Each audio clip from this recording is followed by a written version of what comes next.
Hey everyone, I'm Mariana, this is Impression Blend, and today we are talking about Clown in a Cornfield. So, I'll be honest, this wasn't very high on my horror priority list at first. I'm just not a killer clown person, okay? I know, hot take. I just don't have a fear of clowns, so the concept itself doesn't really do much for me, with very few exceptions. But do let me know if you're a fan of killer clowns and what your favorite movie is in that subgenre. However, then I learned that this movie was directed and co-written by Eli Craig, who directed and co-wrote Tucker and Dale vs. Evil, and I love Tucker and Dale vs. Evil. We have had a doozy of a day. A real doozy. It's one of my favorite horror comedies. I used to watch it all the time, so naturally now my interest was piqued. And let's be real, I love a good slasher. Clown in a Cornfield, which is based on a young adult horror novel, is trying to be exactly that. A fun, old school, back to basics slasher. It's simple, it's bloody, and yeah, it's a little corny. I'm sorry, I just couldn't resist. It was right there. A father and his daughter, Quinn, moved to a small, quiet town of Kettle Springs, Missouri that seems to be a little stuck in the 90s, even though the setting is present day. They're hoping for a fresh start, but what they find is a fractured community, and it's not long until a sinister clown emerges from the cornfields, claiming one victim after another. Because when Friendo comes out to play, that's when the real fun begins. Hey, check it out, it's Friendo. For a while there, this is a pretty average, small town has dark secrets type of slasher, and I was getting worried that we were just going to follow the usual tropes. But thankfully, it does end up having some fun with the formula in ways that I did not expect. Clown in a Cornfield does have some surprises up its sleeve, and while they may not be genre-defining twists, it's enough to keep things interesting. You still have your typical angsty teens and traditional character types, the popular one, the athlete, the sidekick, the outcast, the new girl. You have some characters who are clearly disposable and a very obvious final girl who is easy to root for, played by Katie Douglas, who is actually a really good lead, bringing a mix of vulnerability and toughness to her character. You have adults who just don't get the younger generation. Classic. There's definitely some exploration of that generational divide going on here. Old values versus new, traditions versus change.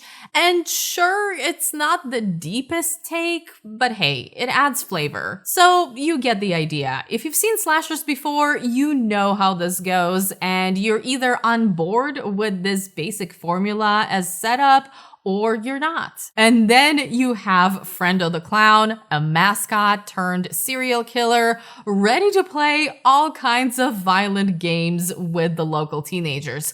Not very friendly after all, is he? Now, I obviously can't get into the details of what's going on here because that would mean getting into spoilers, but I will say that I appreciated how the concept of this movie was tied into its themes. It may not end up being the most groundbreaking idea or the most developed version of it, but it's still more than just violence for the sake of violence. Even though I personally am a bit on the fence about the big reveal here, I respect the effort. I also appreciate the way this movie walked the line between being more than just a mindless slasher while also not going too far and getting preachy. It does just enough to have a bigger idea behind it and to have some commentary while still keeping things light and entertaining. Something else I enjoyed is the overall vibe here with the small Midwestern town, the dry cornfields. It feels like fall. The color palette is very autumnal. I can easily see this becoming a spooky season staple because the mood and tone are just right.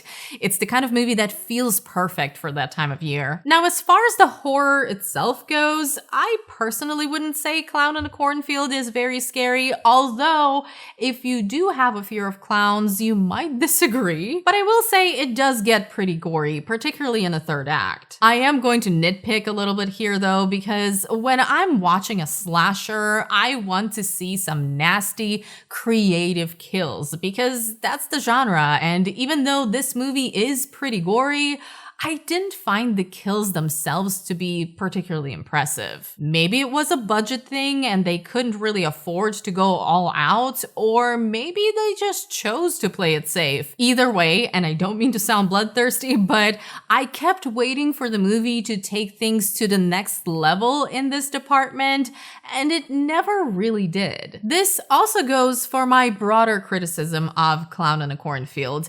It has its moments, it's a fun time, but overall, it's essentially your pretty average popcorn slasher. It's not going to blow your mind. It's not as funny as something like Tucker and Dale vs. Evil or the Cornetto trilogy. It's not insanely memorable for its horror like something along the lines of the Terrifier movies. And Frendo the Clown is unlikely to become as iconic as Pennywise. Don't get me wrong though, Frendo is plenty menacing. He's got the look, he's got the Jack-in-a-Box calling card, but there was just something missing there for me to make him really special or particularly memorable. This movie is fine. It's fine. It's not terrible. It's not amazing. It's a fun horror flick to go see with your friends and have a good time. Also, side note, I can't believe they wasted Kevin Durand here. He is severely underused. His role is pretty small, and that's just unfortunate because he knows how to have fun in a horror movie. Let Kevin Durand be unhinged already. Please. Is that too much to ask for? Give the man his time to shine. So, did Clown in a Cornfield make me scared of clowns?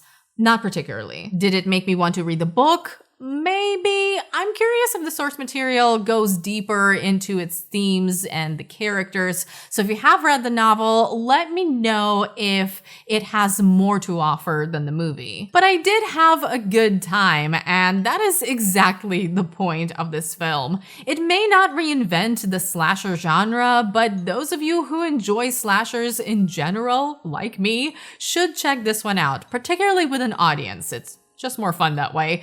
Laugh at its silliness and enjoy the gore. The movie knows what it is, it doesn't take itself too seriously, and most importantly, it knows how to entertain its audience. This may not be the best movie of the year or some groundbreaking horror, but I personally am just glad we're having fun with slashers again. And as much as I love horror that explores grief, trauma, humanity, identity, or dives deep into its lore, sometimes it's nice to just watch a masked killer chase teenagers through a cornfield. You know?